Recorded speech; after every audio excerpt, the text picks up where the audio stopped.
আজকে একটু মন চাইছে গ্রামীণ পদ্ধতিতে সব কিছু করব। এজন্য প্রথমে আমি চাল ধুয়ে নিলাম, এখন বসাই দিছি। সাথে একটা ইলিশ মাছ ভাজি করব। ইলিশ মাছটা পানি দিয়ে ধুইয়া এখন খোসগুলো ফালাবো। আমার মতো কে কে এরকম আছেন খোস ফলাইতে অনেক কষ্ট হয়, আমি দা দিয়ে খোস ফলাইতে পারি না।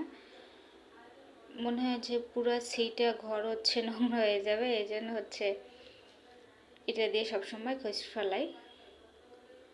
খোস ফলানো শেষ, এখন মাছটা কাইটে নিব। কাইটে সুন্দর করে ধুয়ে নিচ্ছি। একটু লবণ, হলুদের গুঁড়া, মরিচের গুঁড়া, এখন এগুলা ভালো করে মাইখা নিব। মাখা শেষ, সরিষার তেল দিয়া ভাজি করব। তেলটা একটু গরম হয়েছে, মাছগুলো দিয়ে দিব। মাছটা কিন্তু মোটামুটি ভালোই বড় ছিল, তাজা তাজা। আজকে স্বপ্ন থেকে মাছটা আনছি।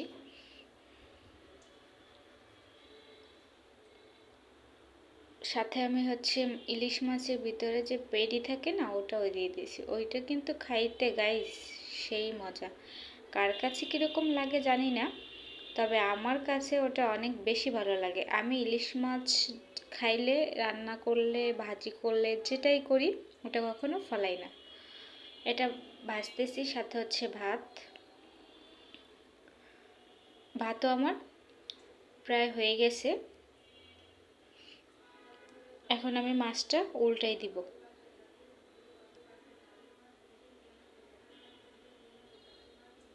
চারটা শুকনো মরিচ দিতেছি ভাজি করার জন্য। ইলিশ মাছের সাথে কিন্তু শুকনা এই মরিচটা খাইতে অনেক বেশি ভালো হয়,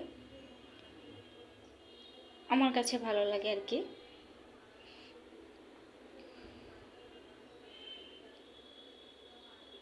আমার মাছটা ভাজি করা প্রায় শেষের দিকে। এখন পরিবেশন করব। ভাত নিছি, গরম গরম ভাত, সাথে ইলিশ মাছের মাথা,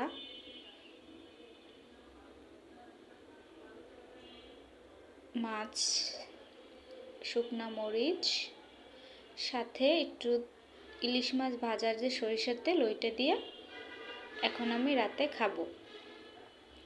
তো সবাই আমার পুরো ভিডিওটা দেখবেন। ভালো থাকবেন। আজকের মতো এ পর্যন্তই। আল্লাহ হাফেজ, গুড নাইট, বিসমিল্লাহ।